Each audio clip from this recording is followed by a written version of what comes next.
One time I went to a party. I already ordered. I ordered what? You threw the thing. You sent down to the group chat. I did. You did. Right, everyone. Thank you so much for joining today. My name is Addie VanZutphen, and I'm the Peak Program Coordinator. And I have the great honor and pleasure of talking about one of my favorite things today, which is action planning. So thank you for being here. Madison is also here to help us with the lunch and learn today. So thank you, Madison, for joining. All right. So what is our agenda? What are we going to do? We are going to talk about action planning and why it's so important. We're going to navigate step by step the Peak website and the resources. We're going to do a quick overview of the components of an action plan. We're going to look at some examples, and we're going to talk about some common mistakes and misconceptions. And then most importantly, we'll talk about next steps, what to do with this information, and answer any questions that you have along the way. So first and foremost, what is an action plan? So an action plan is your to-do list. This is the roadmap that your team uses to achieve your goals for meeting peak criteria. So these help your team to stay on track as you work to meet those goals. Action plans really, they're very strategic in that they keep everybody organized and it gives a clear timeline. So with a good solid action plan, all of your team members know where you are at in achieving your goals. So really creating that roadmap. This is what we will be navigating through on the next few slides, but I do want to show you, this is the Peak website. And that's where these slides I think are available after the lunch and learns. I know the recording is, but this is what we are going to be looking at. So this is our Peak website. And navigating to the action plan resources is very easy. First, you click on the sidebar, there's resources. Next, action planning resources, among others that you should always look and explore. This is where you'll be able to find recordings, all these great things. Once you click the action plan resources, you are given some options. So we have the action plan template, which is what we're going to be looking at today. There's another guide to action planning, and then there's the worksheets. So this is our template. This is what we're going to be working from today. As you scroll on the website, under the action plan worksheets, you find downloadable PDF action plan worksheets. There's one of these for every core.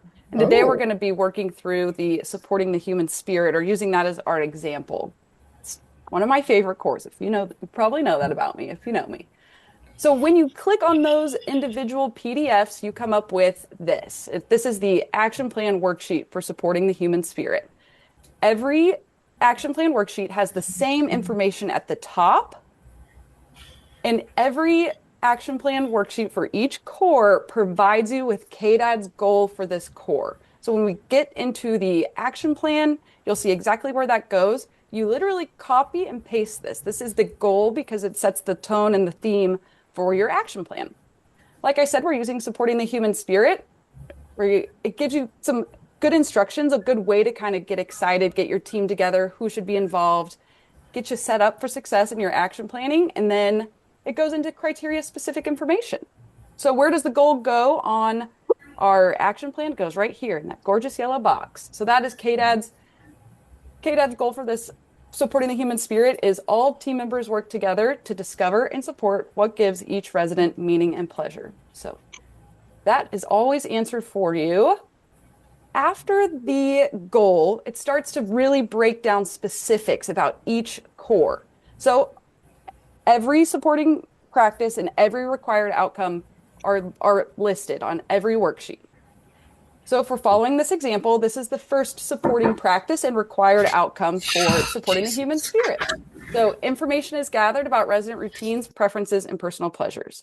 After that, you're prompted with yes or no questions. Yes, we do this, or no, we don't. It's very, you don't want to say yes, but, or no, but. It's yes or no. So make sure you focus on that as you navigate through the rest of the worksheet. And then even better, the worksheet tells you exactly what to do with your yeses and your nos. So if you answer yes to all of the questions that are listed, that's where you go in and write in the narrative box, which we'll talk about next. But if you answer no, it also provides you with your next steps. I get ahead of myself sometimes. So let's look at an action plan and what this actually looks like on an action plan. This is the top of the action plan, and this is the narrative box. The narrative box is where you detail how you are already meeting criteria. So you write exactly what your practices are in this narrative box, and you are detailed about it so your team knows exactly we are already doing this and this is how. So let me show you. Following the supporting the human spirit, just those questions we had before, if your team is absolutely yes doing these things and you have great systems in place, then your narrative box is going to look something like this. Now, this is only 2 questions for one required outcome. So think about all the details when you get through a whole worksheet. So this section can get quite big, and that is great. That means you're doing a lot of great things. So this is your narrative box. You detail exactly what you're already doing to meet program criteria. Now, there's going to be no's, right? That's why we create these action plans. As you are addressing the prompted questions, when you answer no, that's when it's time to really get into the nitty-gritty of action planning and really creating that to-do list to push your team to success in meeting program criteria. So let's talk real quick down and dirty about the exact kind of what everything on the action plan is. So objectives. These are specific and they state exactly what your goal, what your team is going to do to meet that KDAD's goal for program criteria. It's going to say, you're going to kind of pull your objectives from those yes or no questions, and I'll show you. So every home will come up with different ways that they meet criteria. One home could use a way of life preference. One home could use, an admission tool. There's a lot of ways to get to your yes. This is why it's so important to work with your team, because everybody's going to have ideas, and this is where you detail those out. So all objectives should also follow the SMART acronym, which means the objective is specific, it's measurable, it's attainable, it's relevant, and it's timely. So they're very specific, and I'll show you an example of that next. First, we'll talk about the action steps. This is where you really start to list everything out. What do we do now? What's next? What's next? It's really about getting detailed and thinking through everything that you're going to have to do to meet that objective. Responsible person. Oh. There should be one person assigned to every action step. It's important to focus on individuals so that person can kind of be the champion of that action step, but that doesn't mean just one person's working on it. You got to spread the workload out. This is why it's so nice to have this information so available, is you can really see, who's doing what and when. We don't want to get somebody so busy that they can't do their step. So getting individuals to volunteer is a lot of success. Getting that buy-in is a good approach when possible, but focus on an individual. Even though it's a team having to meet, you're still going to want to assign it to one person so that they can report on that when you revisit your action plans. Next is the target completion date. So this is where we really map out our timeline. What has to happen first? What's next? And you just create that timeline. You give yourself time, you use specific days, and you're very clear, or it sets a clear expectation for when every action step will be done, because a lot of times when we're working toward making sustainable change, things have to happen in order. So this is really where you're planning for that. And finally, the best is the complete box. Once you've completed every action step, you check it off. You celebrate along the way, because that means you're one step closer to meeting that goal for meeting your criteria. Aren't these fireworks fun? All right, so going back to the example using the supporting the human spirit, we're now down to the second supporting practice, which is residents are involved in planning formal activity schedules. This is where so moving from here, we're going to say no to some of these questions, and then we're going to look at what happens when the answer is no, because we got to make a plan to getting to yes. So on the next When you scroll down a little bit further, there's sample objectives and sample action steps provided. But this is where the action plan really prompts you to help you prompt ideas. But you really want to use the Peak Guidebook for reference, especially on further guidance, ideas for best practices, things to consider. You always want to have that guidebook handy when you're action planning. You'll develop a plan with your team for those no's that you answered to as you work through the worksheet. So here we are. Residents are involved in planning formal activity schedule. Let's imagine that right now, the first question is, residents are actively involved in planning for the monthly activity calendar on an ongoing basis before the calendar is completed. Let's just say we're not doing that quite yet, and the calendar doesn't really reflect the interest of the residents because we're not really involving them. But we involve them in these other two things.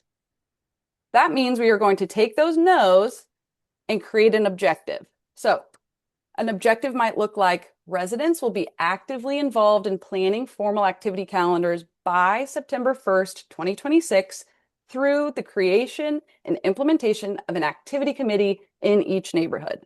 This is a very specific goal. It gives you a day. You're going to know it's completed because it's an activity committee. So it really focuses on that SMART acronym. Next, once you've established that objective for meeting criteria, you're going to start listing out the action steps. You want to get really detailed one by one. What do we need to do? So this is just a few. We'll say each team in the neighborhoods will meet to decide who will lead the activity committee for their neighborhood. Next, you might meet with the residents in each neighborhood or in a neighborhood meeting to introduce the activity committee and get their feedback. We want to hear what residents have to say, always. And then you'll take that, and next you'll say, based on that feedback, each neighborhood will create an agenda for the monthly activity committee meeting. So that's an example of how detailed you want to get and how much you want to break it down. This is where you say, who is doing what? So Sarah is going to make sure that each team in the neighborhoods is going to meet. I'm going to work really hard to talk to the residents, see what they think. And then once that's all done, Max is going to create that agenda for us. And then it gives us a timeline. We spread out the work. It's not all going to be done on the same day. And you have a program year. So give yourself that time, give yourself that grace. Don't be afraid to use the time to develop those really good, solid systems. All right, any questions so far? Madison's going to let me know if there's any questions. You can raise your hand or you can just chime in, whatever feels right. I don't see any at the moment in the chat. All right. Well, then we better get to some more examples. Now we're going to take a look at things that we see as the peak team commonly in ways that they're kind of just teams sometimes can miss the mark on the action plans themselves. So first we're going to look at this action plan. You can see they have some of the things filled out at the top. I have this box in red because this narrative box is lacking a lot of detail, lacking specifics, and there's not enough information to describe current practices to know if they meet program criteria or not. So first things first, looking at that narrative box, making sure it's detailed. Right now we're lacking some detail. These are great practices. You know, of course, family is invited to care plan meetings, but how is that looking? What does that look like in your home? Next, the goal. I know enough to know that this goal is not the KDAD's criteria for peak. So using those goals provided, you really, it's kind of like the answer. You have one answer on every action plan worksheet. You have that answer, KDAD's goal. Thank you, KDAD's. All right. And then we have objectives. These objectives particularly are lacking detail. I have no idea what this goal could even be. There's no use of the SMART acronym, and they're really not stating that clear, detailed goal of how you're going to meet the criteria. So it's just kind of there. All right, these action steps. These are not detailed. They're lacking several steps. You know, how are we going to get to that place, move-in assessment, and resident care plans? Do we have a move-in assessment? What does that look like? What are we going to have to do to get there? They're not really thinking about the process in which things have to happen as well. Next, responsible person. None of these are individuals. We really want to work to focus on making these responsible people individuals. Again, even if you're meeting as a team and that's the action step, you still want to make sure one person's going to be able to report on that and be kind of responsible for that step. Now, when there's more detail in this action plan with a lot more action steps, it'll be easier to really pin down who might be good at doing what, spreading that workload out. Okay.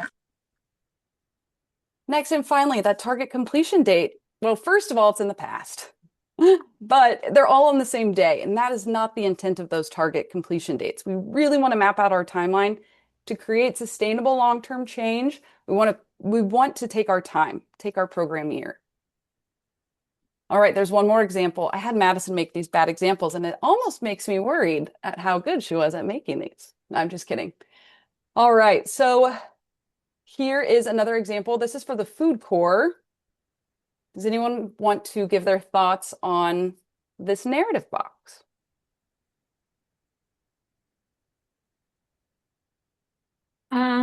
For me, it doesn't really give a lot of details.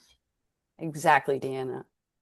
Not a lot of details. Doesn't really paint a picture of exactly what those practices look like in the home. All right. What about the goal?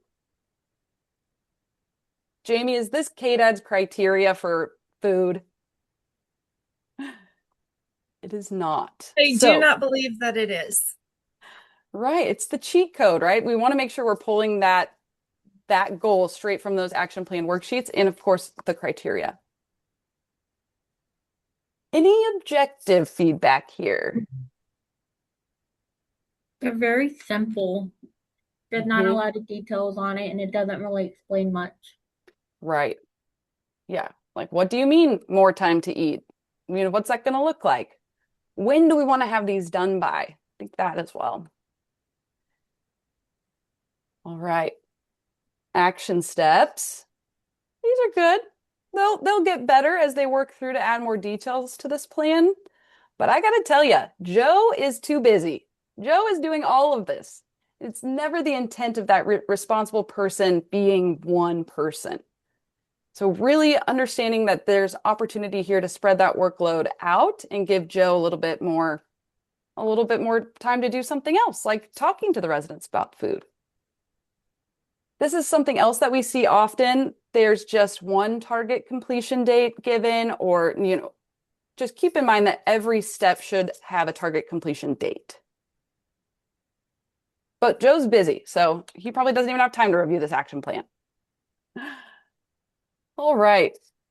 So now thinking about what we know about action planning, there's some tips and tricks from the Peak team to help make sure your action plans are successful. So first and foremost, reviewing your action plans often is very important. So having the team report on their progress, which is why those responsible people are so important, having the team report on where they're at, what they're doing, is always good. Keeping it, even weekly, how's the action plan going? Where are you at with food? Did so-and-so do this? Just keeping it in the conversation. A big one also is ensuring that everyone has access to the action plan, so everybody kind of knows where we're at, knows where we're going. And a big one too is to give yourself some grace and revise the steps as you go. The more often that you're revising those and visiting those, you'll be able to make changes that you need. And we see changes. These are working documents. So what are some of those common revisions that can happen along the way? Adjusting target dates. We see it all the time, very common. If one person gets really busy with something falls off, someone walks in the door that you weren't expecting. There's a lot of things that come into play here on adjusting those target dates. So don't be afraid to do that.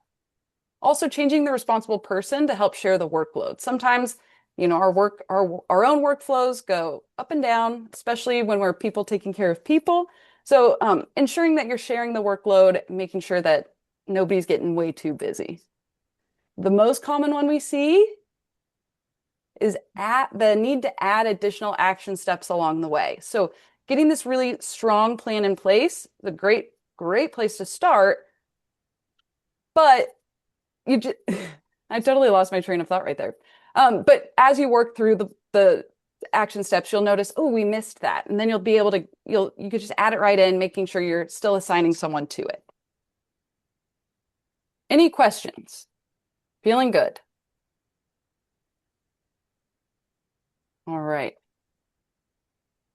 So everybody did action plans and got them turned in, and that is wonderful. We, as the Peak team, give you feedback on your action plans. So some next steps, some possibilities that, as we are working together here, we're talking about action planning. These are some things to be thinking about for you and your team. Review the Peak resources in the action planning website, review those, and also review the feedback from the Peak team. Might be a good idea after doing those things, maybe you didn't quite catch the worksheets. And so maybe looking back and really starting from there, but revisiting your action plans if necessary, and then update them. That would be a really good start. It would put you a little more at ease about navigating the changes that you're making to meet program criteria.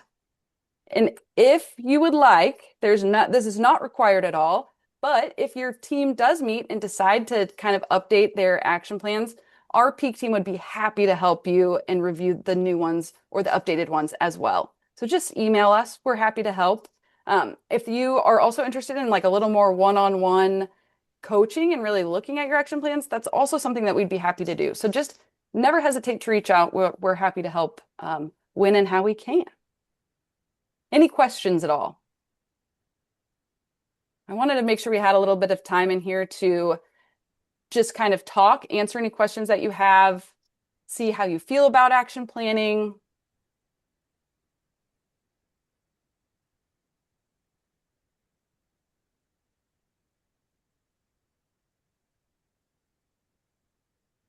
Does anybody feel like they're going to go back and review some action plans?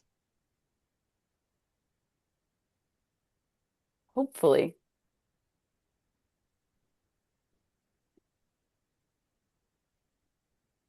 It looks like we have a little chats. Hi, everyone. Perfect.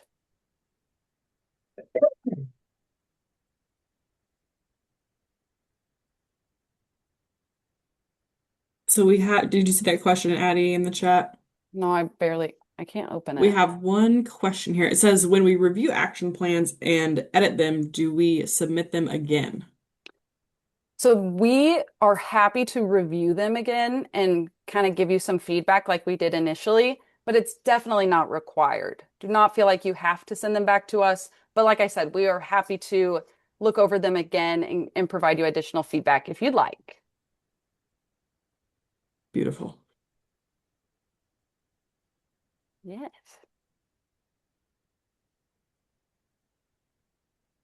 Any other questions that we could answer?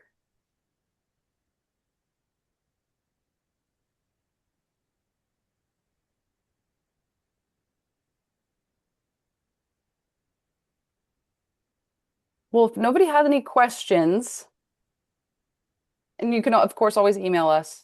I know we're excited for next month. The Lunch and Learn will be focused on activities and person-centered care. So I think that one will be a lot of fun. One of our favorites, we're having a friend from Evergreen Community join us for that one. So we're excited. Additionally, I will say, if anybody ever has any suggestions on things that they might want to learn about during a Lunch and Learn, we are always happy to hear feedback from you, and kind of that's a great way for us to come up with ideas, is really hearing from you and what you want to hear from us. So always feel free to email us any suggestions for ideas or topics you'd like to see in a Lunch and Learn. Yes, I will drop our email also in the chat just so everyone's got that fresh.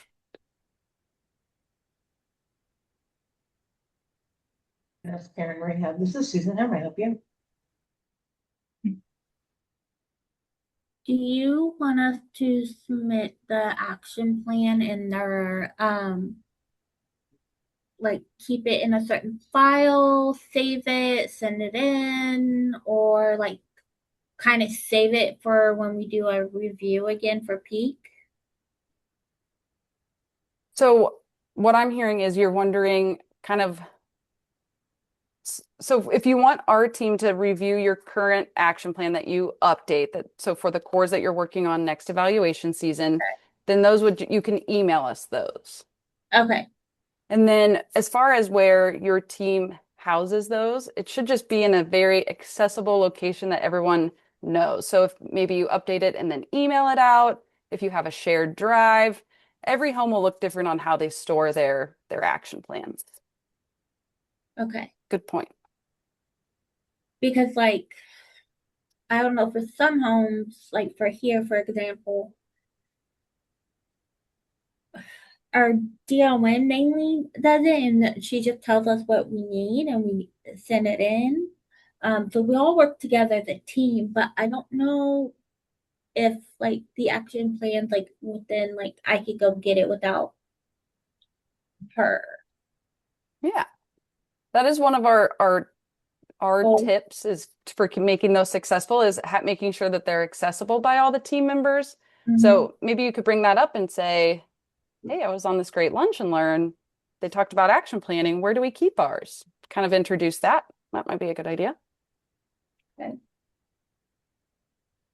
And just so everyone is not confused, we've passed generally action plans are done right after evaluation season and you submit them by April 15th. So we're past the deadline this year for your everyone already submitted your action plans for this coming year. But like Addie was saying, if you want feedback on either the feedback that you received from us and you've made edits or yeah, if you need any help with those, we're happy to help. But just so you know, there's not an additional requirement still outstanding right now. Okay.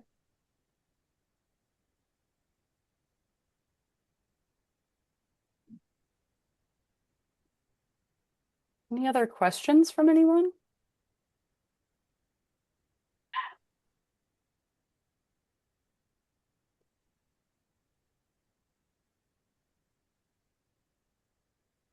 None for me right now. All right. Well, if there's no questions, I feel pretty good about kind of wrapping it up here. Please feel free to reach out to